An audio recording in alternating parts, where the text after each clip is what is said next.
Damn, episode 2, Rhaenyra the Cruel, goes really hard. It ignites with the aftermath of Jaehaerys' death, and Tom Carney, who plays Aegon, absolutely crushes the scene with incredible acting. His pain and suffering from the loss of his son explodes out of the actor like a tsunami of rage, but it's also balanced with a crippling amount of sorrow as he feels powerless and weak. In this scene, he commands so much screen presence, and even infuses unease amongst his peers as he directs his rage towards them. Rhys as well, along with Olivia Cook, also turn in amazing performances. Seeing Olivia hyperventilating while sobbing, and still being able to deliver her lines through that was a sight to behold. That and Otto's character utterly contrasting her here, I found to be so funny. Him walking up to her and trying to console her by being like, "Hey, would a little dash of vengeance cheer you up, daughter?" Like he's essentially using this moment to try and convert Alicent into a more rage-induced person who wants to destroy the Blacks, because before this,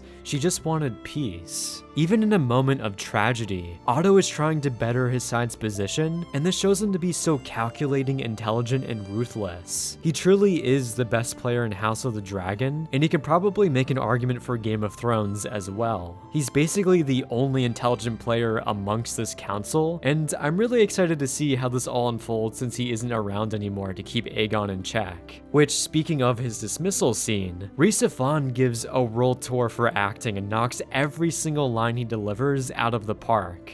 After all I've done for you, thoughtless, feckless. And what has Sir Criston Cole done? Is that what you think?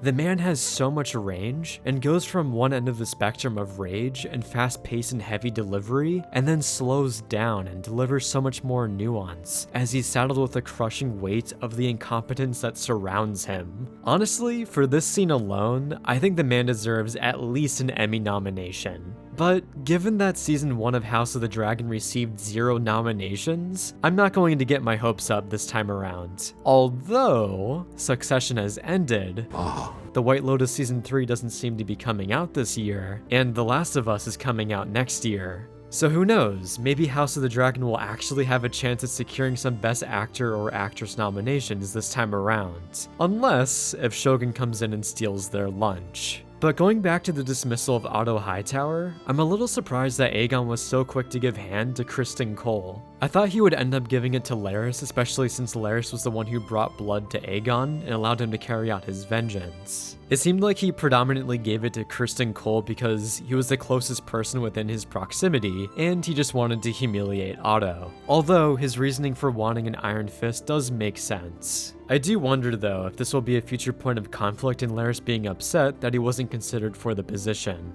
Going back to earlier in the episode, we have the funeral scene, and really the first half of the episode is just banger after banger for scenes. Again, the acting on display here is phenomenal, and in particular, I really love the choice of using slow motion. It highlights the loss and punches up the somber tone, along with the cinematography being breathtaking, and the choice of having people throw what's described as hops makes the shots so much more dynamic. This high-angle close-up of us looking down at Helaena I think is pretty much peak, and will probably go down as my favorite shot from the season. The directing here I think is also extremely well done, and the only critique I have for this scene is that I wish they kept cross-cutting Aegon beating in Blood's skull to the beat of the drum from the funeral. I think this would have kept a clever through-line throughout the scene, as both Alicent and Helaena process grief in a different way from Aegon. Out of all the times for showing strong violence, I think this is the one time where they should have shown more, and we saw Aegon really going to town.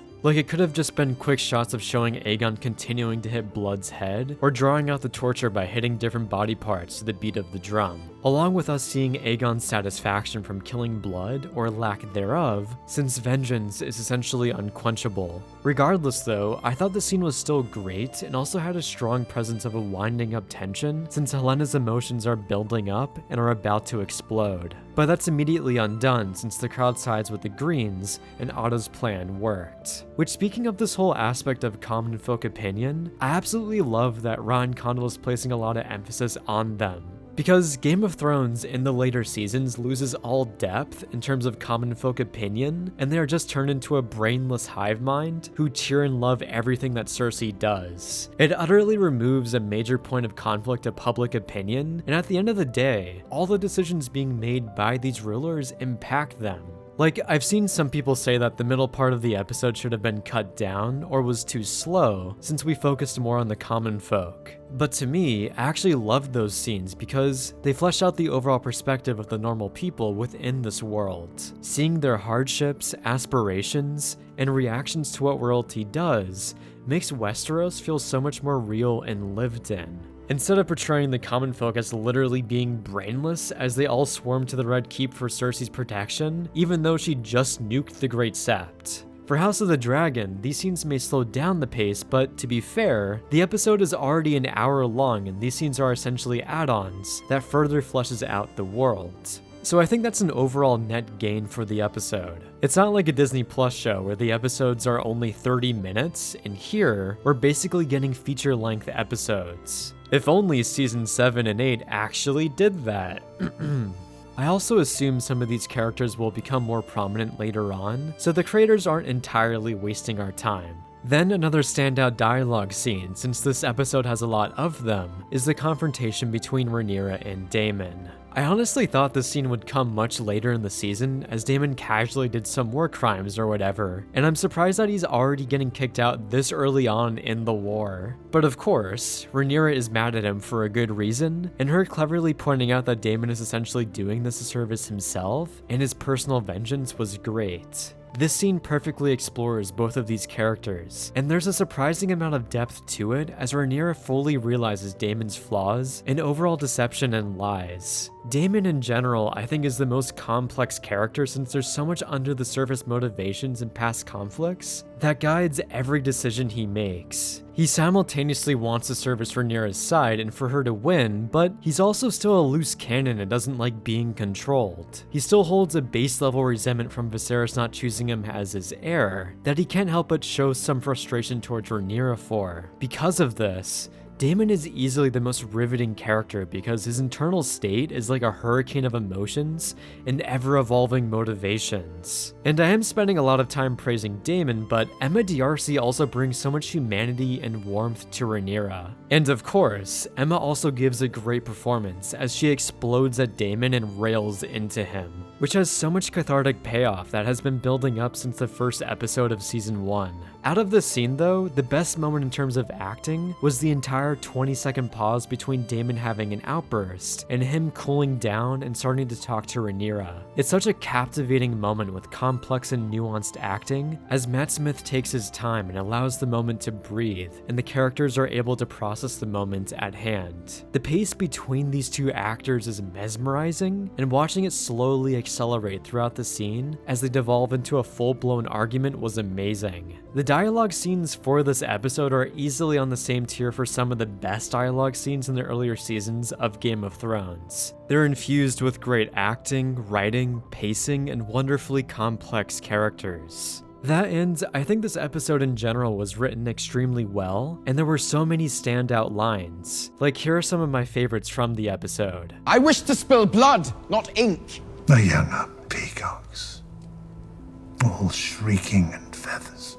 To indulge the darkness you keep sheathed within you like a blade. Sarah Hess is the writer of this episode, and if you don't know her, then she's the person who wrote episode 6, The Princess and the Queen, and episode 9, The Green Council. I think it's widely regarded that those are some of the weakest episodes of the first season, but I think her work on Rhaenyra the Cruel essentially acts as her redemption and proves that she's a great writer. Each of these explosive dialogue scenes are written expertly and are of perfect length. I never got the impression like in the Green Council where scenes end a bit too quickly, and I think she explores everything in a great and thorough way. And obviously the actors elevate her written text into the stratosphere. Then, as a quick side note for Dragonstone in general is that the Mad Lads at HBL built another entire interconnected set just like King's Landing, or I mean the Red Keep. They basically built Dragonstone with multiple connected and big rooms. The production value for this show is just head-spinning and is easily top tier. Before going into Erryk-Bowl, there's one more standout scene to me, which is Kristen Cole roasting Erryk. I found this to be such an interesting dynamic because Kristen is externalizing his personal frustration and is pinning it onto someone else. He is personally upset, but he doesn't want to be viewed as flawed and weak, and this just makes him such a devilish character now.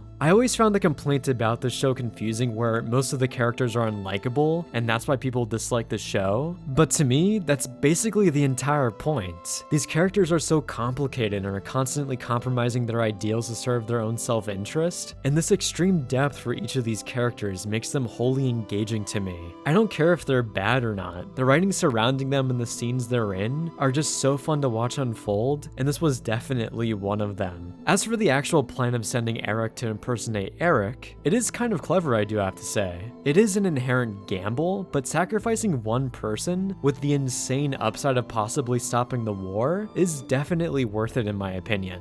And it would have worked if Mysaria hadn't caught on to what was happening, since it was implied that she alerted the guards. Although, logically, I'm kind of surprised there weren't any guards at the port who were like, okay, you clearly didn't go on a voyage to King's Landing and it's kind of sus that you're coming from there. But besides that, this overall scenario plays out pretty logically. Now for the actual scene, I don't think it's perfect and it has some flaws. And the main thing that hurts this scene and lessens its impact is that we don't ever really get to know Erryk and Erryk. They have virtually no build-up, and if you're working to a point where they have an explosive and emotional confrontation, then I feel like it would be pretty critical to establish them as actual characters that the audience cares about. It's kind of like the Ollie conundrum, where he's essentially a non-character who receives barely any development. However, that scene was still impactful since it was more than just Ollie's relationship with Jon. For this scene though, it entirely rides on the relationship between these two brothers, and since it was very underdeveloped, I just didn't really care about them that much. Like, it's surprising to me that they don't prominently show up until episode 9 of season 1 when they're tasked with finding Aegon.